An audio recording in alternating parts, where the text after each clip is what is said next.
Olá, queridos. Vamos lá, vamos para mais uma aula.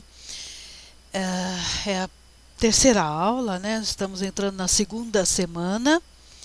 É uma aula um pouco diferente, talvez, do que vocês estejam acostumados, porque eu não posso dizer que é uma aula propriamente teológica, né? Embora nós veremos, claro, a teologia implícita no uso de determinados termos, porque a aula de hoje ela é sobre a origem do homem, né? E a terminologia que é utilizada na Bíblia para homem e para a humanidade. E quando eu falo homem, gente, tem termos que abrangem a mulher. Então, vamos já de pronto já evitar mal entendidos e começar com teorias conspiratórias, não, porque os termos utilizados na Bíblia hebraica, os que são utilizados em maior número, que tem maior ocorrência, eles abrangem tanto homem quanto mulher. Quando nós falamos assim, é muito importante que preservemos o planeta para que o homem nele possa viver com conforto, com água potável, porque há países terríveis em que o problema da água é crítico, gerando inclusive guerras. Então, quer dizer, não é só para o homem, né, gente? Isso é tão evidente, tão claro, tá?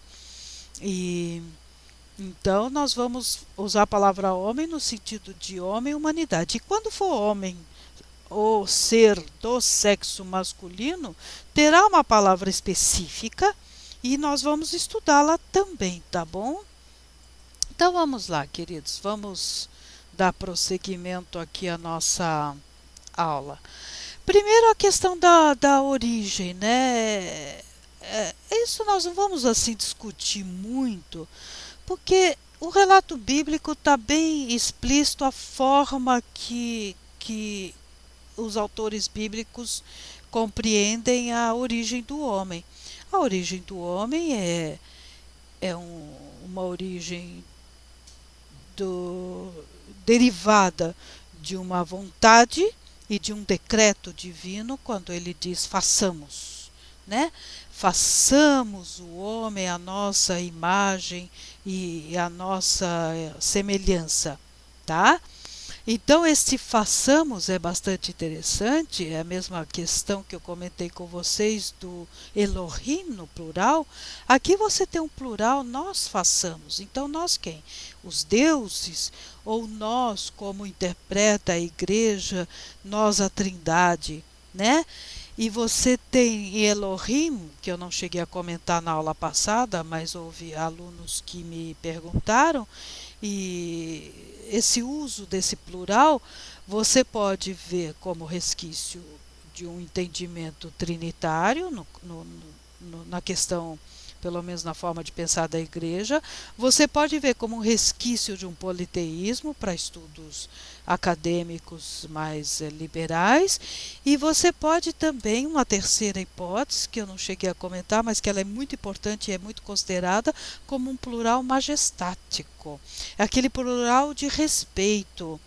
Uh, Quando você se dirige a uma pessoa muito importante, a um juiz, a um reitor de uma universidade, a um desembargador, você usa os termos e os verbos no plural, né? Como uma forma, porque você usa o vós, né? Eu, tu, ele, nós, vós, eles, né? Então esse vós, ele pode ser vós como um plural simplesmente de mais duas pessoas, de dois tus, né? Ou então vós no sentido de respeito. Vós quereis algum serviço de minha parte? Você pergunta lá no tribunal, tal, enfim. Então você tem o plural chamado, conhecido na academia como plural majestático, tá? Isso é bastante interessante, tá? E daí você tem o segundo versículo, ainda em referência à questão da criação do homem, e Deus criou o homem à sua imagem, a imagem de Deus o criou. homem e mulher os criou, tá? Então, neste relato aqui, você tem a mulher já sendo criada. Vocês estão vendo que nesse relato você não tem a questão da aspas costela de Adão, que falaremos no último slide, tá? Se costela é costela mesmo, enfim, vamos lá, vamos discutir isso, porque tem muitas coisas que chegaram até nós, ou por traduções erradas, ou não erradas no sentido feio da palavra, no sentido do erro deliberado, mas de um entendimento ou de uma posição teológica em que, vamos dizer assim, a tradução procura se conformar com aquela posição teológica ao invés de serem questionadas determinadas coisas, tá? Aqui nós vamos ainda discutir, vocês estão vendo que eu grifei algumas palavras, façamos, então nós, né, façamos. Nós, né, e disse Deus, Deus no singular, façamos. Depois domine. Quando diz para o homem dominar, você tem aí uma questão muito importante. Deus está mandando o homem gerenciar e cuidar dessa natureza que está sendo criada, inclusive a nomear, tá? Frutificai e multiplicai-vos e enchei a terra e sujeitai-a e dominai sobre os peixes do mar e sobre as aves dos céus. Inclusive isso, queridos, pode dar alguma margem para uma interpretação moderna, atual, de questões ecológicas que pode ser problemática. Porque a partir do momento em que você se arvora aí o direito de, como coroa da criação e como mandamento divino, sujeitar e dominar a terra, você pode ter uma leitura, não estou dizendo que todos têm, tá? Pelo contrário, está havendo uma consciência ecológica nas últimas décadas muito forte, né? Mas que não havia. A terra está aí para a gente usá-la até a exaustão. Só que aí você entra num problema seríssimo, porque hoje temos conhecimento de que os recursos naturais, eles não são inesgotáveis, nem a água é inesgotável, né? Então você precisa ou reinterpretar ou interpretar de uma forma mais holístico, holos do grego quer dizer todo. Holístico é de uma visão total da situação para você poder enfrentá-la, tá? E eu estou falando isso especialmente aos cientistas e cientistas tanto da natureza como cientistas sociais, né? Você tem principalmente os de origem religiosa, do modo geral, né? Eles precisam repensar, os que ainda não repensaram suas posições com relação ao sujeitar e ao dominar, tá? São palavras muito fortes, pensem um pouco nisso, é muito interessante para discussão, tá? Então você tem aqui esse relato, né, que está em Gênesis 1, ok? E aí essa imagem bonita, né, que eu achei muito interessante, ela, como se diz, mostrando o homem e o barro se misturando, né? A primeira palavra que nós vamos analisar é a palavra Adam. Aqui ficou uma coisa mal feita, que esse quadradinho com ponto de interrogação não deveria estar aqui. Foi um erro meu, né? Mas aqui você tem uma letra que se chama Aleph. Esta letra em si, ela não tem som, tá?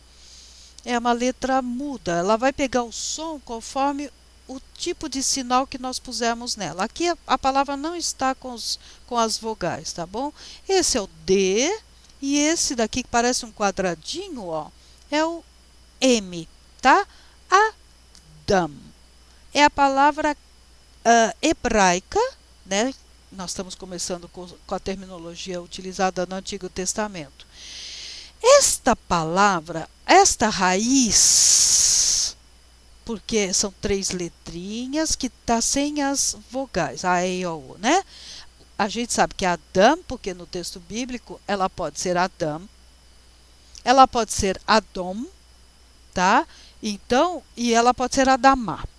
Então, o que, que eu quero dizer com isso? Vamos com calma, que eu já vou explicar e vou escrever cada uma dessas para vocês. Aqui, como ela não tem as vogais, eu não sei como que ela é pronunciada, tá? Mas eu coloquei Adão porque eu já peguei uma das formas delas serem pronunciadas, entenderam? E Adão é homem, espécie humana. Mas esta raiz também, ela pode ser lida como Adamá, e aí é terra, solo, chão, solo vermelho arável. E ela também é a raiz da palavra vermelho em hebraico. Vamos assim, vamos voltar ao slide anterior. Espera um pouquinho só. Olha, anterior. E anterior de novo para aparecer aquela imagem. Olha essa imagem, gente. Então a palavra Adão está aqui. Ela está todinha aqui. Ela é terra. Ela é vermelho. Olha essa cor avermelhada do barro. E ela é homem, humanidade. Então é muito interessante isso para que vocês entendam, comecem a entender a forma que o Antigo Testamento pensa. E daí você tem realmente que no relato que o homem foi criado a partir do quê? Do pó da terra. Olha aqui, foi criado segundo o protótipo divino com 2 elementos distintos. Ele foi criado do pó da terra e o outro elemento o que é? O sopro em suas narinas, né? O fôlego da vida. E só a partir do fôlego da vida que ele foi feito o quê? Alma vivente. Então, no início de Gênesis, o homem é distinto do resto da criação. Ele é criado por deliberação divina e especial e solene. Disse Deus, façamos o homem à nossa imagem, coisa que não é dita para os outros seres vivos. Depois, ele foi criado segundo o protótipo divino. Em que sentido protótipo? O primeiro tipo, né? Primeiro tipo. Porque tem o que? Um sopro divino, um sopro de fôlego em suas narinas. E daí ele foi feita alma vivente. E ainda ele foi colocado em exposição de quê? Exaltação. Se diz na teologia que o homem é a coroação da criação. Isso não está na Bíblia, não diz, olha, o homem é a coroação da criação. Não, mas a posição que o homem ocupa na natureza é de imagem de Deus, tá? Ele é abençoado, ele deve ser frutificado, né? Ele deve se multiplicar, encher a terra e sujeitá-la, tá? Então, a exaltação, ele passa a ser quase o que a gente pode chamar de um co-criador da natureza. Em que sentido em que ele é um co-criador? Ele é um co-criador na medida em que Deus manda ele dar nome, não é? Dar nome aos seres, aos animais. E ele manda cuidar da terra. Então, olha, o texto bíblico estabelece um forte relacionamento entre o homem e a terra. E isso já se vê pelo vocabulário Adão, Adamá, homem, terra, homem, solo. Deus fez o Adão, o homem, da terra, Adamá, para lavrar a terra, tá? Adamá era a possessão de Deus, era a posse, Deus era dono da terra. Isso é tão levado a sério pelo judaísmo que hoje em dia, não estou falando na época bíblica, gente, eu estou falando hoje em dia, legalmente, na Constituição de Israel, a terra não pertence às pessoas. O que pertence às pessoas, legalmente falando, é a construção que está acima, da terra. Mas a terra não pertence às pessoas. E isso, claro que tem implicações também políticas. Se você achar alguma coisa preciosa, assim como também no Brasil, se você achar petróleo, pedras preciosas, tudo, não é sua, é do Estado, tá? Então, a terra, era possessão de Deus e estava sob seu cuidado, tá? E aí, gente, vem a questão do pecado, que nós não vamos discutir porque a gente não vai ver esse estudo do pecado em profundidade em antropologia, porque você tem a hamartiologia, que é uma parte distinta dentro da teologia sistemática, né? Mas assim, o que eu quero é começar a trabalhar com vocês a cabeça de que o pecado, no ponto de vista do Antigo Testamento, dentro do ponto de vista semítico, dessa construção textual do Antigo Testamento, não está ligado de forma alguma a pecado no sentido de ter tido relações sexuais. Não é porque Adão e Eva tiveram, supostamente ou não, enfim, no paraíso, eu não sei, o texto não dá margem a gente entender isso, mas não é a relação sexual entre homem e mulher que é o pecado. O pecado é uma coisa muito mais profunda dentro do pensamento do Antigo Testamento. O pecado é a violação da estrutura criada. E quando eu falo estrutura, não é só estrutura material, é a estrutura da ordem, a estrutura das coisas. Cada coisa ela é hierarquizada, ela tem a sua função. Se você extrapola essa função, você incorre no pecado, tá? Os gregos têm um conceito chamado hybris, Hybris, hybris. A hybris, ela é a extrapolação, é o desequilíbrio. Então, tudo que sai do centro e que se desequilibra, tá? É a hybris no pensamento grego. E no pensamento semítico do Antigo Testamento, dos judeus, o pecado é essa violação da estrutura criada. E em que sentido o homem violou a estrutura criada? Porque Deus sabe que no dia em que dele o que? O fruto do conhecimento. Gente, não tem nada com maçã. Ai, professora, mas por que falo em maçã? Falo em maçã porque a iconografia, a pintura, a arte, principalmente medieval, retratava Adão e Eva do lado de uma macieira e ela pegando uma maçã. Mas, queridos, não existe a palavra maçã dentro do relato bíblico, tá? Existe árvore do conhecimento do bem e do mal, tá? Então, olha, e no dia que deles comerdes, se abrirão os vossos olhos e sereis como Deus. Então, raciocinem, se eles serão como Deus, é porque comeram uma maçã? Não, porque eles vão ficar sabendo o bem e o mal. Olha aqui a violação da estrutura, porque o conhecimento do bem e mal caberia somente a Deus. Tá? E a partir do momento em que há esta violação, o homem incorreu no pecado. O homem passou a conhecer o mal. E aí viu a mulher que aquela árvore era boa para se comer e agradável aos olhos. É árvore desejável para dar entendimento.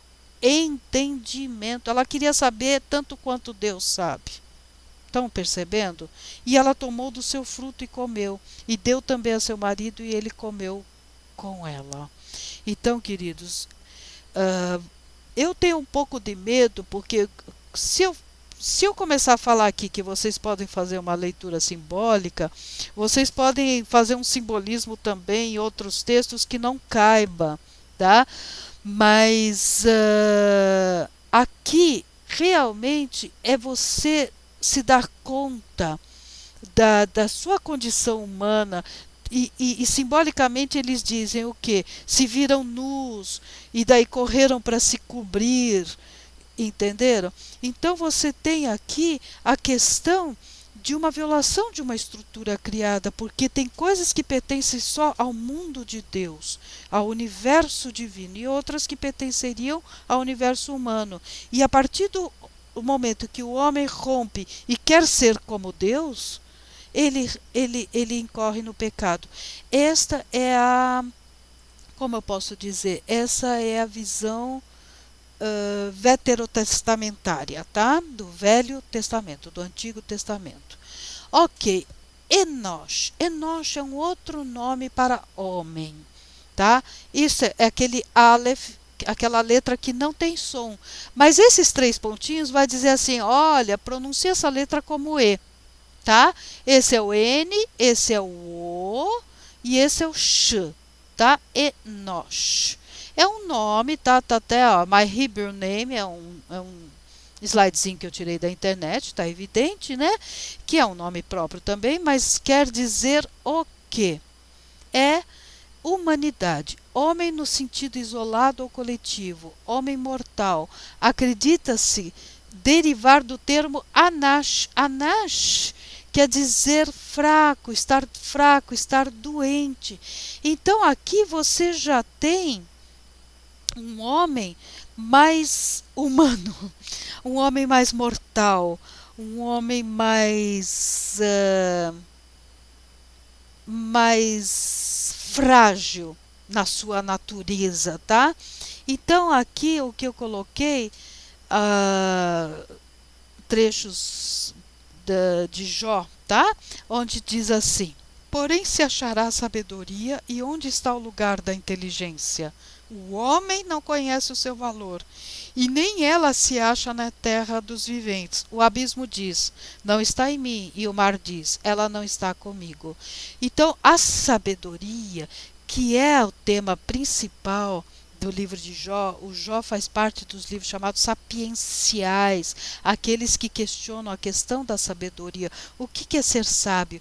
E para a concepção do Antigo Testamento, para o povo de Israel bíblico, sabedoria é saber viver em sociedade, sabedoria é saber conviver.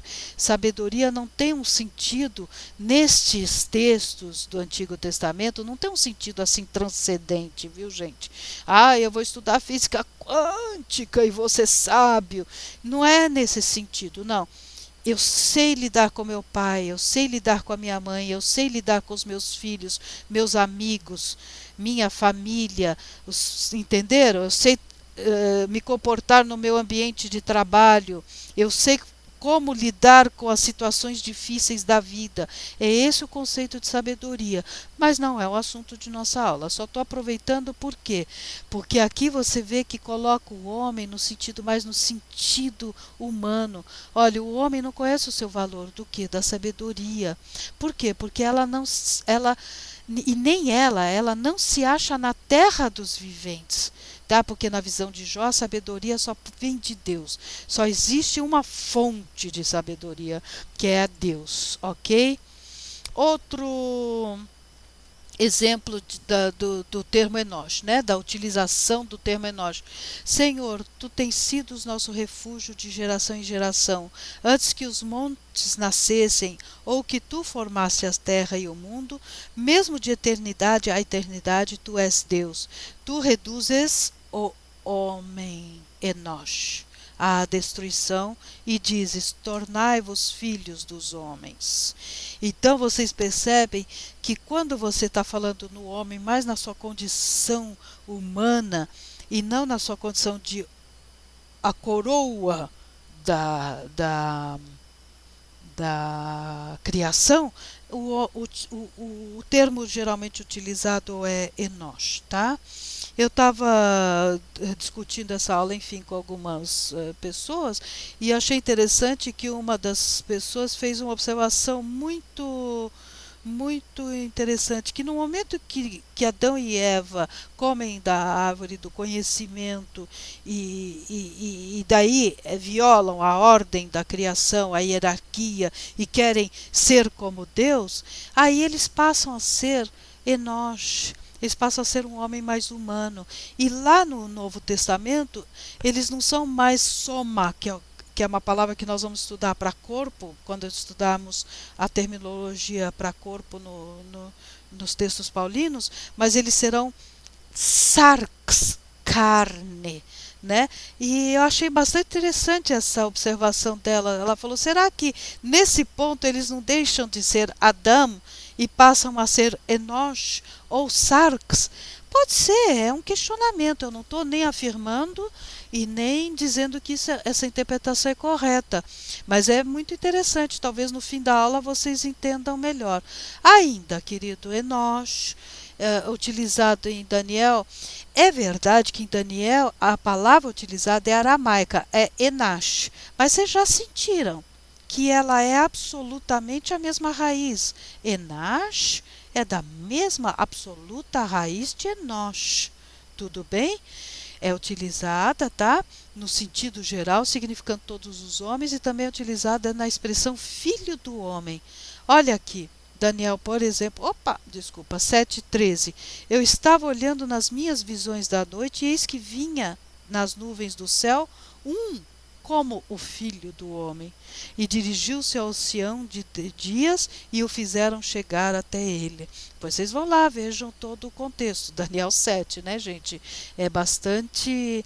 o texto de Daniel é muito difícil, é muito complexo, e depois vocês em casa têm que ler Daniel 3:10 também. Então o que eu fiz? Eu dei alguns slides dando exemplos da utilização do termo Enash.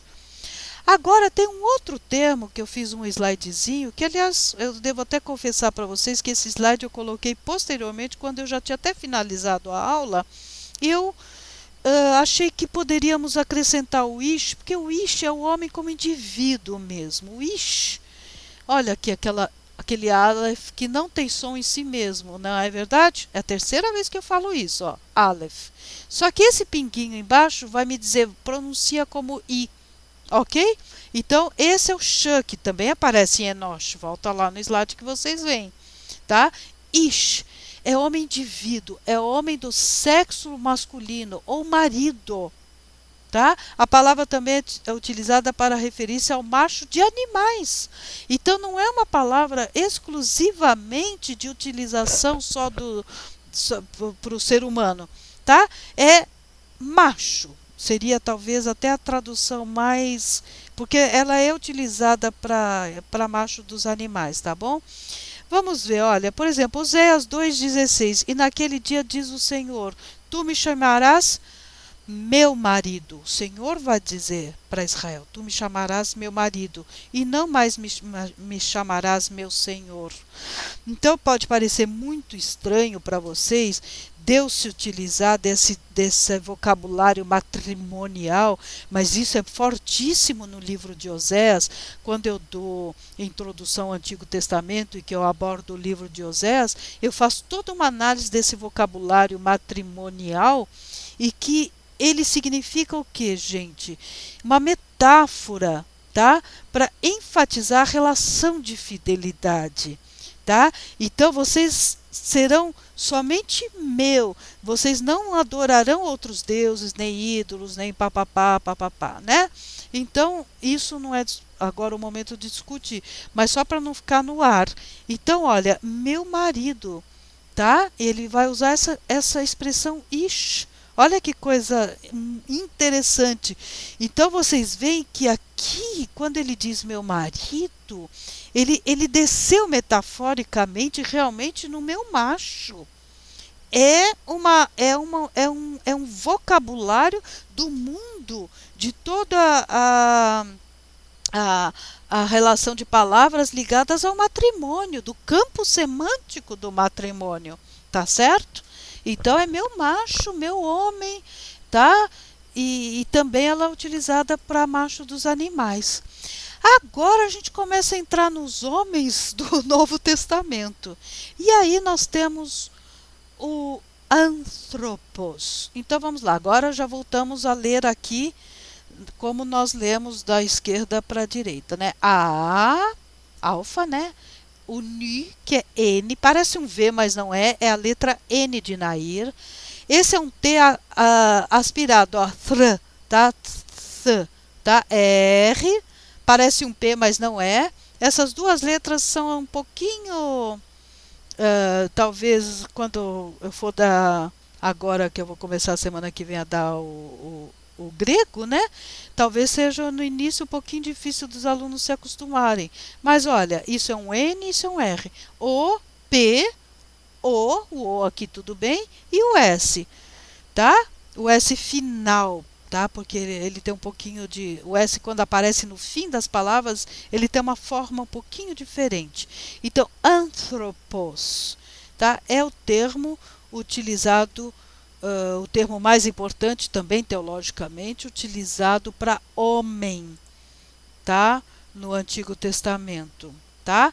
É o homem em sentido genérico para distinguir de deuses e dos animais. Não se esqueçam que nós estamos falando de língua grega e a palavra não é exclusiva do Novo Testamento. Ela é uma palavra utilizada também nos textos do grego clássico, nos textos mitológicos e filosóficos, ok?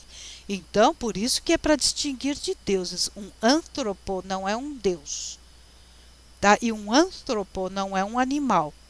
É raça humana, humanidade. E corresponde ao termo Adam do hebraico, tá? No Novo Testamento é utilizado sempre com propósitos teológicos, ou seja, o homem enquanto homem diante de Deus, com seu aspecto de criatura. Então, antropos no Novo Testamento, tá? Ele sempre tem um sentido e um propósito teológico, tá? Ele nunca é utilizado simplesmente como homem biológico, como homem, tá? Não, é sempre o homem e na sua relação com o divino, na sua relação com Deus, ok?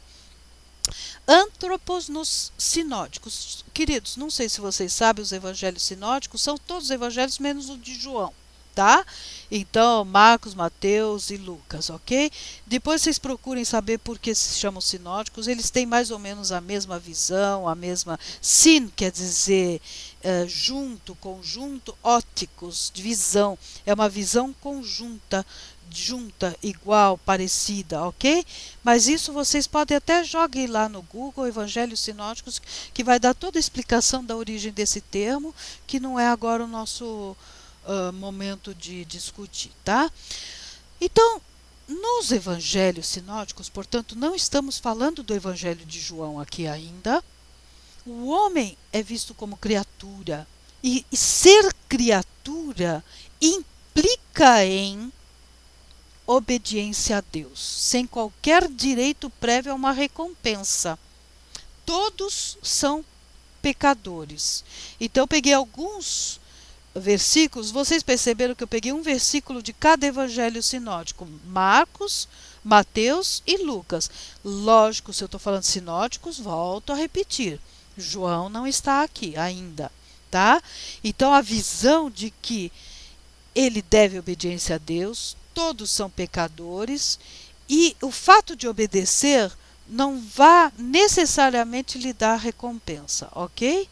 Então, Marcos 1,15.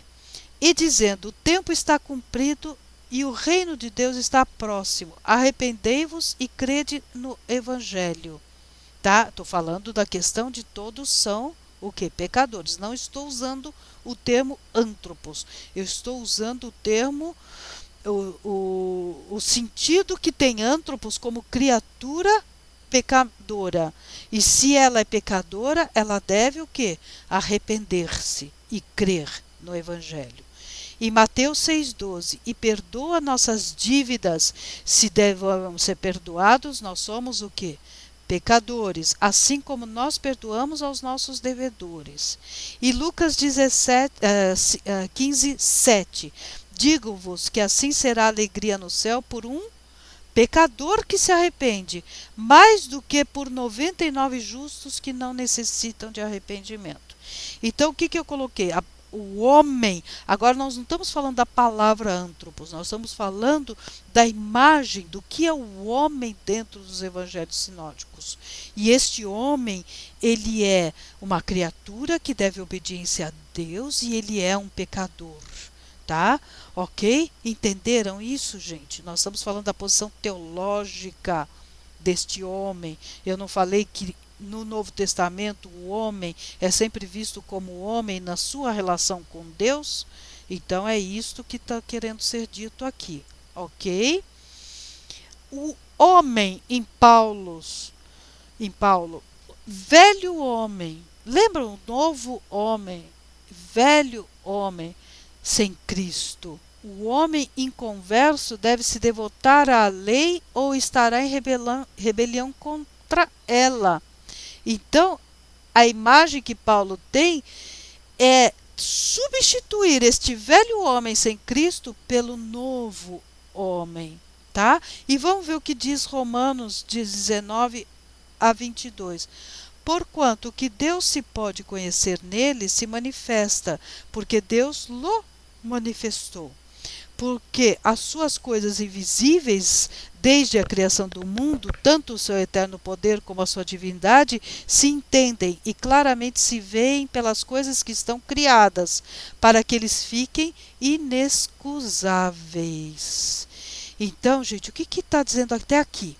Vocês conhecem Romanos, como bons cristãos, frequentadores de igreja, vocês sabem que ele está dizendo assim, não, gente, espera aí. Não vem com essa história de que eu não sabia. Por quê? Porque a própria criação, a própria organização do mundo, a própria manifestação de vida já é uma revelação divina. É a revelação geral. Não é verdade? Aqui se diz na teologia, né? Então eles são inexcusáveis, eles são indesculpáveis. Porque só olhar para o homem, para a natureza, só olhar para o mundo, para as coisas belas, para o céu, que você vê, tá? Claramente se vê pelas coisas que estão criadas o que Deus quer mostrar para nós. Portanto, se elas já estão manifestas na sua própria criação, e o homem olhando para a criação, ele conheceu a Deus. E tendo conhecido a Deus, não o glorificaram os homens, como se Deus nem lhe deram graças. Antes, em seus discursos, se desvaneceram e o seu coração insensato se obscureceu. Dizendo-se sábio, tornaram-se loucos. Então, o velho homem sem Cristo, ele insiste em continuar no velho homem, sendo o velho homem. E por isso, na visão de Paulo, eles são indesculpáveis, porque eles conheceram a Deus através da sua criação, mas eles não o glorificaram, tá? Para Paulo, o homem possui a incapacidade para fazer o bem. Há uma tensão entre responsabilidade e incapacidade, tá? E esta tensão entre responsabilidade e incapacidade se resolve e se vence somente o quê? Em Cristo. Então, olha o discurso paulino em Filipenses. E toda língua confesse que Jesus Cristo é o Senhor, para a glória de Deus Pai. De sorte que, meus amados, assim como sempre obedecestes, não só na minha presença, mas muito mais agora na minha ausência, assim também operai a vossa salvação com temor e tremor. Porque Deus é o que opera em vós, tanto querer como efetuar, segundo a sua boa vontade. Aqui está implícito, gente, a ideia de que o homem sozinho não tem capacidade de se transformar no novo homem, tá? É Deus que opera o querer, tá? Como o efetuar. Então, o querer e o agir, tá certo? Na visão de Paulo, o homem é incapaz por si só de quê? De fazer o bem, tá? E aí vem a expressão kainos anthropos, o novo homem, uma nova criatura. E aí eu peguei uma série de versículos que falam por si só, mais do que a gente montar um texto sobre o que é o novo homem. Eu falei que esse curso é com a Bíblia aberta, gente. É a única forma, porque é a visão que o texto dá, não é a visão que nós temos, nem a visão que outras áreas de estudo têm, a sociologia, a filosofia, não. É a visão bíblica, ok? E vos revistais do novo homem, que segundo Deus é criado em verdadeira justiça e santidade. Na sua carne desfez a inimizade, isto é, a lei dos mandamentos que consistia em ordenanças para criar em si mesmo dos dois um novo homem, fazendo a paz. Porque em Cristo Jesus, nem a circuncisão, nem a incircuncisão tem virtude alguma, mas sim o quê? O ser uma nova criatura.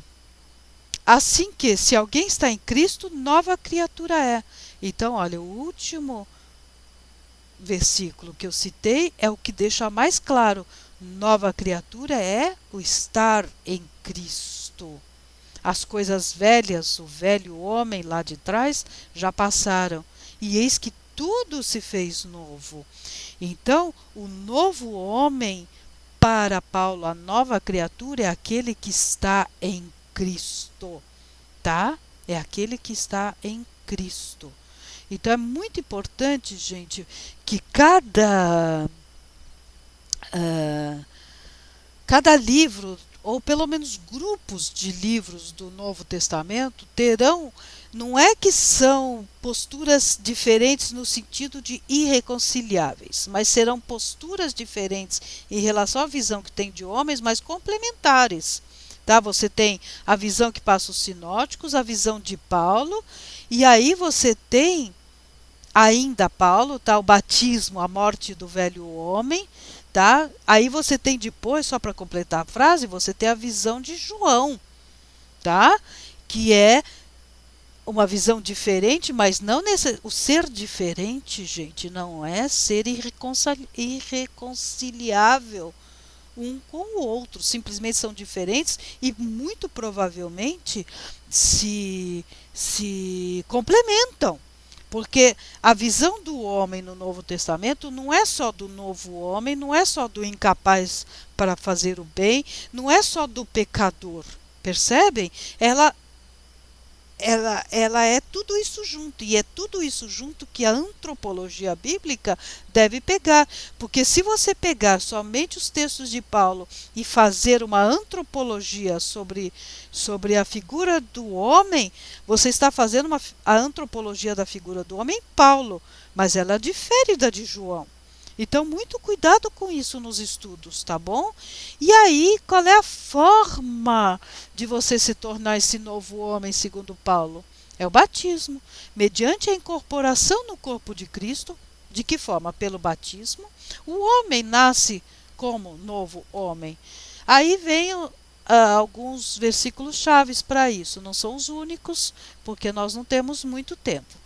Se é que o tendes ouvido e nele fostes ensinados, como está a verdade em Jesus, que, quanto ao trato passado, vos despojeis do velho homem que se corrompe pelas concupiscências do engano, e vos renoveis no espírito da vossa mente.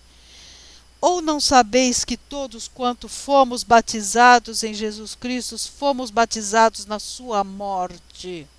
De sorte que fomos sepultados com ele, o velho homem foi sepultado com ele pelo batismo na morte, para que, como Cristo foi ressuscitado dentre os mortos, pela glória do Pai, assim andemos nós também em novidade de vida. Nós também seremos ressuscitados como ele ressuscitou, e essa ressuscitação dará origem a um novo homem no lugar do velho homem. Então, aqui muito rápido e muito simples, não tão rápido, né, para uma aula, mas eu não poderia passar, e eu vi que os livros que a maior parte que eu consultei não dão essa visão. Eu precisei me basear um pouco, gente, no Dicionário Internacional de Teologia do Novo Testamento, para poder dar essas nuances. Porque o próprio livro que eu sigo, a maior parte, que é o do Stanley Horton, não fala tudo isso que eu estou dizendo para vocês, tá? Então, aproveitem bastante essa aula, tá? Ok. Ainda para citar mais um Romanos e vamos ver se a gente já fecha Paulo, tá? Porque se fomos plantados juntamente com ele na semelhança de sua morte, opa, Facebook. Obrigada, Jennifer. Pronto, desliguei aqui. Porque se formos plantados juntamente com ele na semelhança de sua morte, também o seremos no da sua ressurreição. Sabendo isto, que o nosso homem velho foi com ele crucificado, para que o corpo do pecado seja desfeito, para que não sirvamos mais ao pecado. Porque aquele que está morto está justificado do pecado. Ora, se já morremos com Cristo, cremos que também com ele viveremos. Está vendo? Romanos. Deixa eu um pouquinho só, gente. Deixa eu fazer uma coisa aqui. Só isto, fechar aqui. Ok, pronto. Porque senão eles vão ficar dando mensagens, tá? Então é isso, gente. Aqui estamos também em Romanos e com certeza é Paulo, né? Aí você tem. Eu comecei aqui, não seria ainda a hora, eu vou aprofundar isso, mas eu quero que vocês tenham uma ideia, tanto que eu nem escrevi em grego, nós vamos trabalhar quando formos falar dos componentes básicos dos seres humanos. Vamos começar pelo corpo no geral, depois vamos falar do coração, vamos falar, enfim, tá, do fígado, né, alma, espírito, essa questão de tricotomia, dicotomia, enfim. Então, o que eu quero só aqui é, só para fechar Paulo, tá? Que vai ajudar vocês a fazer uma análise e uma exegese, tá? Você tem dois termos para corpo, para Paulo. Um termo é soma e o outro termo é sarx. Para soma, o corpo não é só o corpo físico, como também é a pessoa total. É a totalidade, tá? Olha, por exemplo, esse exemplo. Segundo a minha intensa expectação e esperança de que nada serei confundido, antes com toda a confiança, Cristo será tanto agora como sempre engrandecido no meu corpo, seja pela vida, seja pela morte. Então vocês veem que aqui ultrapassou o conceito de corpo físico, tá? Porque para mim o viver é Cristo e o morrer é ganho. Então, eu dei só um exemplo e vou passar um pouco rápido sobre isso, mas vocês têm duas expressões, então. Soma é o corpo total, é o corpo físico, é a pessoa na sua totalidade. Claro que é o corpo físico também, mas é o corpo com a alma, o ser na sua totalidade, tá? E o sarx é o corpo no sentido de pecaminosidade, de efemeridade. O que é efêmero? Vem do grego, tá?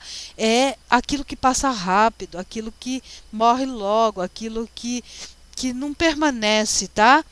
Trazendo sempre por toda parte a mortificação do Senhor Jesus no nosso corpo, para que a vida de Jesus se manifeste também nos nossos corpos. E assim nós que vivemos estamos sempre entregues à morte por amor de Jesus, para que a vida de Jesus se manifeste também na nossa carne mortal.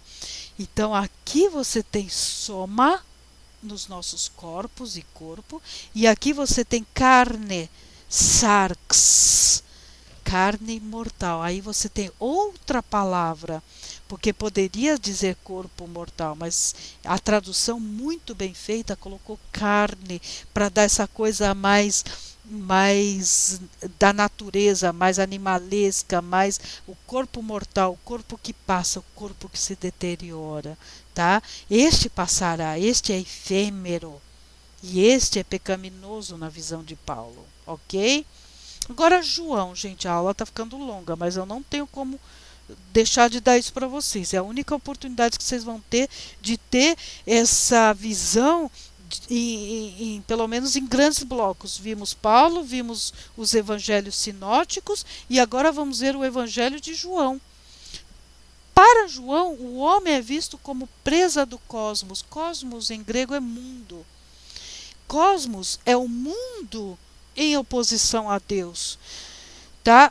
Cosmos quer dizer organização, beleza. Eu já até comentei com vocês numa outra aula, daí vem cosmético. Lembram que eu comentei isso? Então, tá aqui esse cosmos de novo, né? Quando eu falei da cosmovisão, da cosmogonia. Então, para João, João é quase um dualista, não naquele sentido que nós vimos na história da igreja, do dualismo gnóstico, mas ele é quase um dualista porque para ele ou se é do mundo ou se é de Deus. Então é muito claro isso na visão. Então do mundo são, por isso falam do mundo, e o mundo os ouve, diz João. E isso é uma crítica. Isso é uma crítica. Quando é do cosmos, é contra Deus. Entenderam?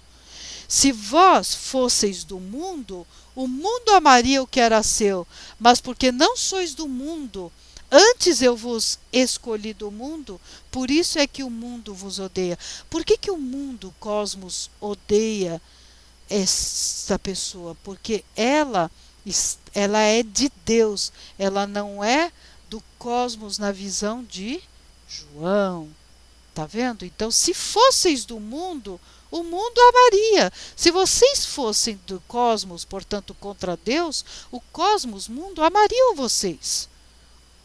Mas como vocês são de Deus, o cosmos, o mundo, vos odeia. Ok? Jesus respondeu: na verdade te digo que aquele que não nascer da água e do Espírito não pode entrar no reino de Deus. O que é nascido da carne é carne, o que é nascido do Espírito é Espírito. Não te maravilhes de ter dito, necessário vos é nascer de novo. Então, o que é nascido da carne é carne, o que é da carne é do cosmos, mas o que é nascido do Espírito é de Deus. Tá certo? Então, teria até muito mais coisa, mas, gente, daqui a pouco a aula já está chegando a 1 hora. Mas seria muito importante fazer um estudo, por exemplo, da antropologia em João.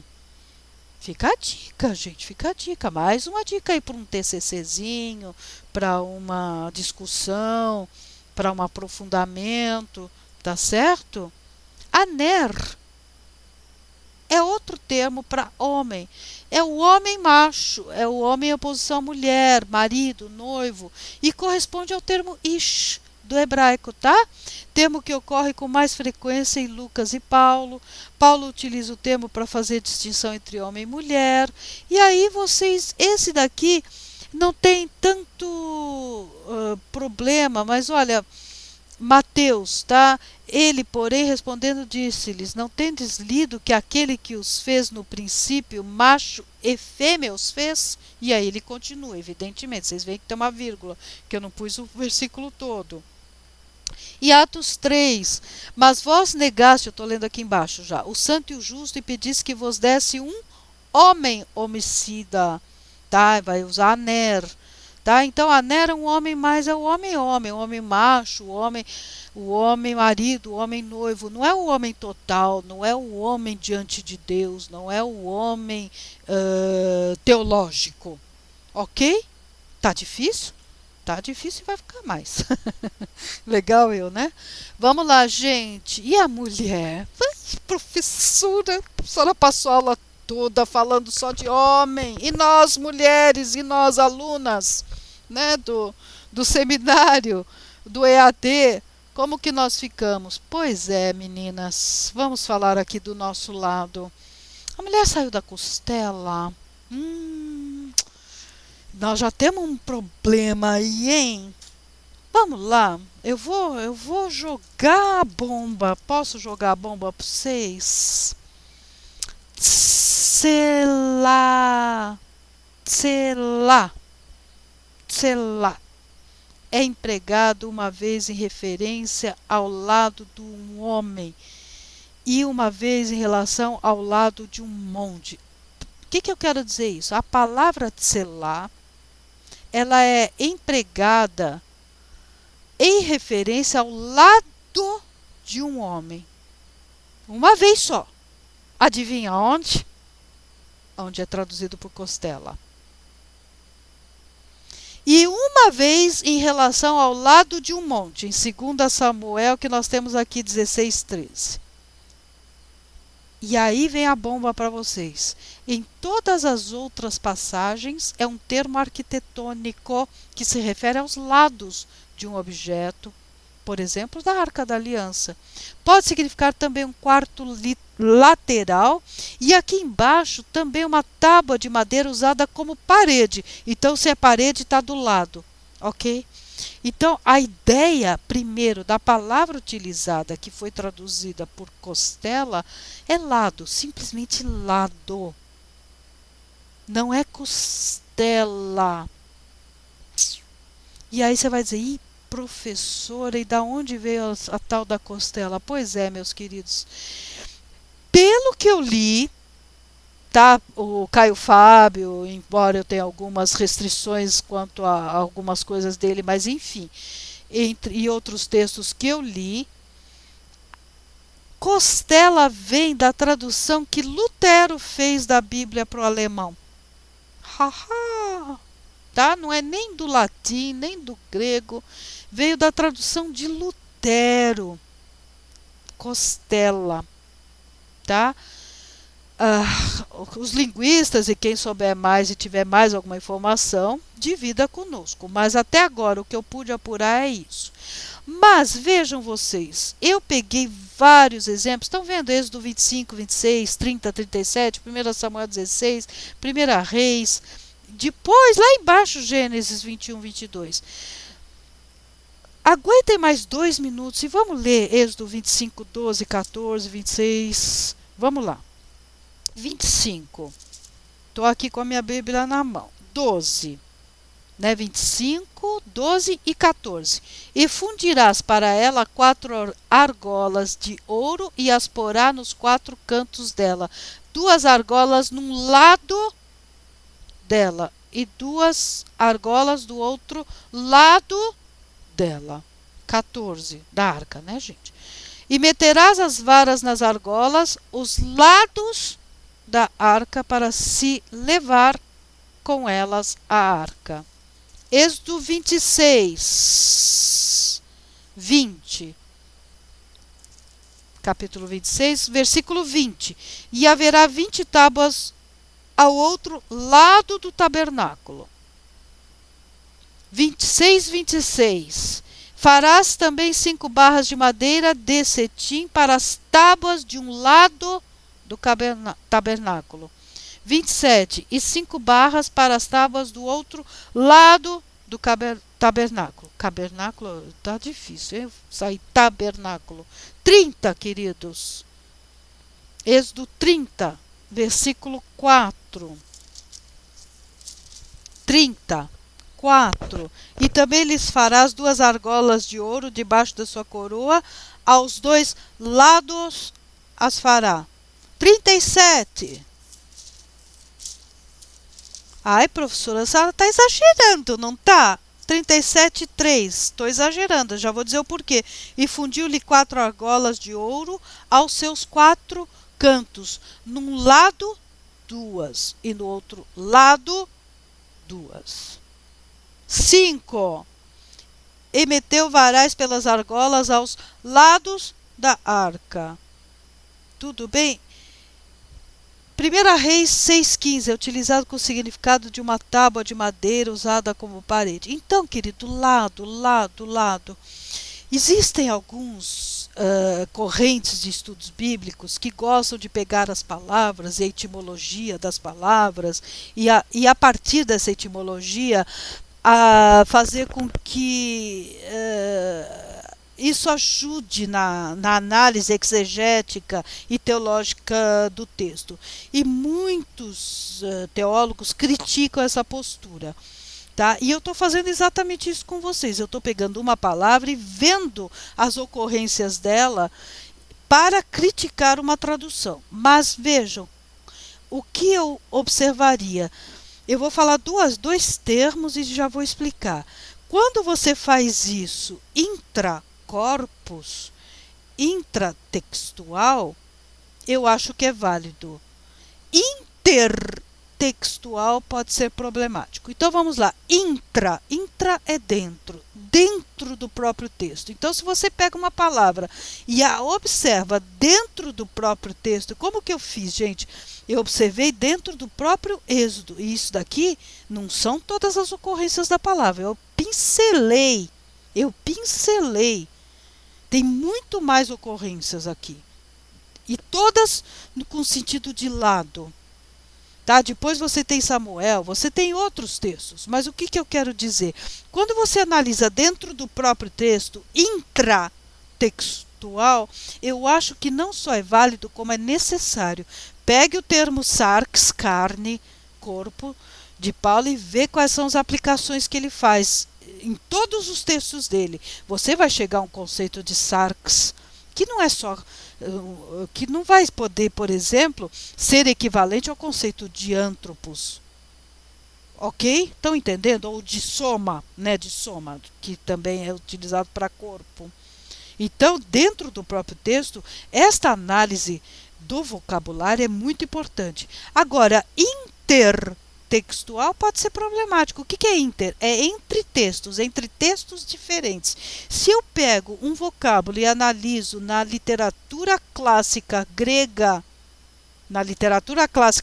e quero aplicá-la ao texto bíblico, pode dar problema. Cosmos é uma palavra delas. Então, eu tenho que pegar cosmos como João entende cosmos.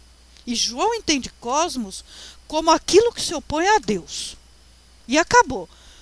E aí, um filósofo, um helenista, um conhecedor profundo dos textos filosóficos vão dizer, pera lá, alto lá.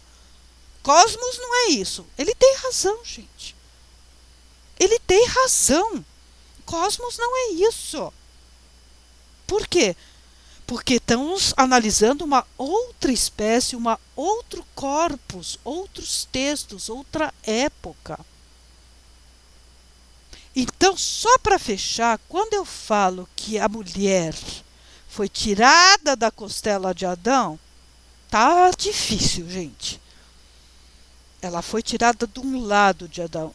E esse lado pode ser o lado do próprio corpo, e isso dá margem, sim, a interpretar que é um lado do próprio corpo. Por quê? Porque você é carne da minha carne e ossos dos meus ossos.